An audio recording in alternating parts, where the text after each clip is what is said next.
सबसे पहले तो मैं अपना जो एक काम समझती हूँ अचीवमेंट, वो ये है कि ये इदारा बज़ाते ख़ुद ये इदारा बनाना, क्योंकि दीन के एक छोटे से गांव से निकलना, फिर मेरी जो एजुकेशन थी, मैंने अपने काम के साथ साथ अपनी एजुकेशन भी जारी रखी। इसी दौरान मेरी शादी भी हुई, मैंने घर भी संभाला, मैंने बच्चे भी संभाले, मैंने काम भी। तो इट सेल्फ मैं इसको अचीवमेंट समझती हूँ कि यहाँ पे हमारे इतने चैलेंजेस को क्योंकि आपको पता है, मैं ये नहीं बात है, मैं औरत को कमज़ोर नहीं बताना चाहिए जब मैं ये कहूँ कि मैं औरत होने की वजह से कमज़ोर, क्योंकि हमारे माशरे में चैलेंजेस हैं, हम मजबूत भी हैं, लेकिन फिर भी उन मसाइल का सामना करने के लिए हाँ आपको मज़ीद मजबूत होना पड़ता है। तो अल्हम्दुलिल्लाह इस पूरी चीज़ में इतना सक्सेसफुली आना और फिर नेशनली और इंटरनेशनली अल्हम्दुलिल्लाह अपने काम को रिकॉग्नाइज़ करना इज़ द बिगेस्ट अचीवमेंट, कि जिसको मैं हमेशा समझती हूँ कि मैं उस पर फ़ख्र करती हूँ। उसके अलावा अच्छा लगता है कि जब आप काम करते हैं और आपके लोग आपके काम को सराहते हैं, आपके इदारे आपको काम को सराहते हैं, वो आपके लोकल लोग भी हो सकते हैं, आपके नेशनल इदारे भी लोग हो सकते हैं, इंटरनेशनल भी हो सकते हैं। सो मुझे खुशी है कि मैं पाकिस्तानी हुकूमत से मुझे 1996 में पहला अवार्ड मिला था। वो अवार्ड था कि जो हमारी ख़वातीन हैं जो एग्रीकल्चर में काम करती हैं, फूड सिक्योरिटी पे उनके साथ मेरा जो काम था, क्योंकि आपको पता है कि हमारे वहाँ पे लोगों का जो ज़्यादातर लाइवलीहुड है उसका इन्हिसार लाइव स्टॉक पे और उस पे है, एग्रीकल्चर पे है। सो एग्रीकल्चर में जो मेरा काम था उस वक्त ख़वातीन के साथ, उसके रिकग्निशन पे मुझे FAO ने वो अवार्ड दिया था। उसी के रिकग्निशन को आगे बढ़ाते हुए मुझे फिर 2008 में जेनेवा से मुझे एक अवार्ड मिला था। वर्ल्ड वुमेन समिट फाउंडेशन वालों ने मुझे जेनेवा से मेरे काम को रिकग्नाइज़ किया था, एक प्राइज़ है उनका, वो मुझे मिला था। और मुझे खुशी ये थी कि उस अवार्ड के लिए मेरी नॉमिनेशन एक लोकल जर्नलिस्ट ने की थी, मुझे पता भी नहीं था। उसने मेरी स्टोरी भेजी थी, मेरी चीज़ें भेजी थी, फिर मुझे जेनेवा से जब ये सारा कुछ भेजा गया, अवार्ड थी, रिकग्निशन थी जो वहाँ से आपको भेजा जाता है, मुझे वो मिला तो मुझे काफ़ी खुशी थी। क्योंकि मैं दीर में थी, दीर से उस वक्त मैं ज़्यादा नहीं निकली थी, तो मैं वहाँ पे खुश होती थी। उस वक्त सोशल मीडिया भी इतना नहीं था, तो क्योंकि आप देखिए सोशल मीडिया भी रिसेंटली इतना ज़्यादा वो हुआ है, तो अखबार होता था, ईमेल होता था। सो मैं बड़ी खुश होती थी कि मेरे काम को दुनिया में भी लोग देख रहे हैं और इनकरेज कर रहे हैं। उसके बाद फिर मुझे अपने बाद में जाके सूबाई हुकूमत ने मुझे बेस्ट सोशल वर्कर का अवार्ड भी दिया, सोशल वेलफेयर का जो इदारा है वो देता है। इसके अलावा बहुत सारी और रिकग्निशंस हैं। फिर 2012 में मुझे international women of courage award मिला, जो कि पाकिस्तान में इस वक्त 4 ख़वातीन को मिला हुआ है। ये बेसिकली 2001 में जो वहाँ की वज़ीर ख़ारजा थी, उन्होंने कंडोलीज़ा राइस जो थी उसने शुरू किया था।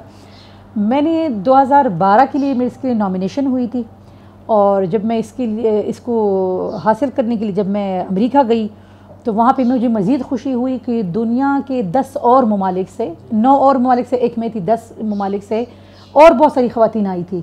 तो उनके काम को सुनने के बाद, उनके काम को देखने के बाद मुझे मज़ीद हौसला मिला कि दुनिया में हर जगह पे, इवन वो ममालिक जहाँ पे हम समझते हैं कि वहाँ पे बहुत तरक्की हुई है, शायद वहाँ पे औरत की ज़िंदगी बहुत बेहतर है, इवन ऐसे ममालिक से भी हमने देखा कि वहाँ पे औरतें किस तरह फ़ाइट कर रही है, किस तरह स्ट्रगल कर रही है। तो उससे मज़ीद आपको हौसला मिलता है कि आप अकेले नहीं हैं इस सफ़र में, ये ग्लोबल तहरीक है जो आप उसका हिस्सा है। तो उससे बड़ी काफ़ी खुशी हुई। उसमें मुझे काफ़ी चैलेंजेस का भी सामना करना पड़ा, क्योंकि अमेरिका जैसे मुल्क से अवार्ड लेना आसान भी नहीं है। लोग आपको मज़ीद सर्टिफिकेट्स देते हैं, आपको लेबल्स लगाते हैं, और मैं हमेशा लोगों को कहती हूँ कि मैंने इस अवार्ड को एक पाकिस्तानी, एक पख्तून खातून इसलिए लिया कि ये एक रिकग्निशन थी एक पख्तून खातून की, एक पाकिस्तानी खातून की दुनिया में एज अ पीस एक्टिविस्ट, वो खातून जो अपने लोकल इश्यूज़ के लिए लोकल सॉल्यूशंस तलाश करती और काम करती है। तो ये पूरे पाकिस्तान की रिकग्निशन थी, ये सिर्फ मेरी रिकग्निशन नहीं थी, और ये सिर्फ ख़वातीन की नहीं, उन मर्दों की भी रिकग्निशन थी जो औरतों के सपोर्ट में खड़े होते हैं, उनका सपोर्ट करते हैं। सो ये मुझे अल्हम्दुलिल्लाह मिला। उसके अलावा भी मुझे रिसेंटली इस साल 23 मार्च को 2022 को मुझे पाकिस्तान में जो हमारा इदारा है ISPR, बड़ा अच्छा नामी गिरामी इदारा है, उन्होंने मुझे प्राइड ऑफ पाकिस्तान की एजाज़ से नवाजा। मैं अल्हम्दुलिल्लाह उस दिन मैं बहुत खुश थी, क्योंकि मैं उस दिन गई, मैं अपने चीफ ऑफ आर्मी स्टाफ से मिली, मैं अपने सदर मुमलिकत से मिली। उन लोगों ने जब मेरे सर पे हाथ रखा तो मुझे बहुत खुशी हुई, और मुझे मेरे काम को सराहा, और उन्होंने कहा कि आप जितना काम कर रही हैं इसकी पाकिस्तान को ज़रूरत है और आप जैसे लोगों की ज़रूरत है, तो आपको खुशी होती है कि जब आपके काम को रिकग्नाइज़ करते हैं। क्योंकि मैं एक चीज़ कहती हूँ, हम वो लोग हैं कि जब हम अपने इर्द गिर्द मसाइल देखते हैं तो हम उसके हल के लिए ख़ुद निकलते हैं। हम ये नहीं देखते कि हुकूमत आएगा वो हमारा ये काम करेगी या कोई इदारा आएगा, बल्कि हम कहते हैं हम ये शुरू कर रहे हैं, आप भी हमारा साथ दें।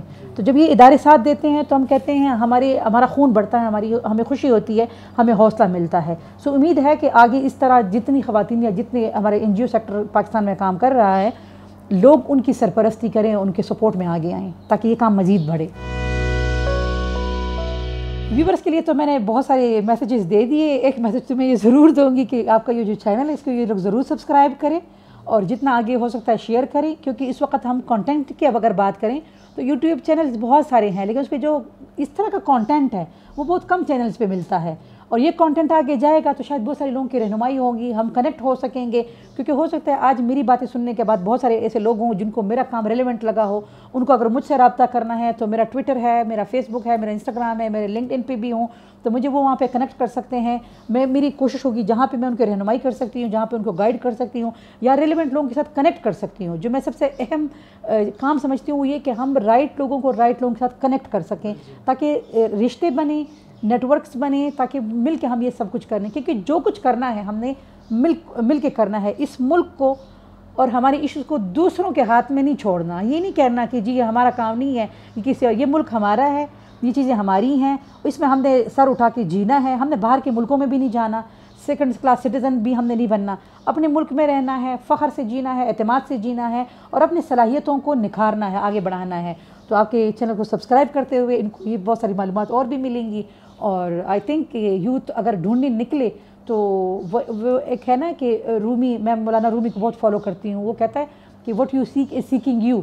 तो आपके अंदर जो चीज़ है वो आपके पीछे पड़ी है, आप उसके पीछे नहीं पड़े। जो आपका जुनून है, जो आपका पैशन है वो आपके पीछे पड़ा हुआ है, लेकिन उसको आप ढूंढने कि वो आपके पीछे पड़ा है तो आप उसका साथ दें। जो आप कर रहे हैं उसको आप अपना पैशन बनाएं। पैशन आपका बनेगा तो फिर आपके सामने रास्ते जो है वो अपीयर होना शुरू हो जाते हैं। So just do it.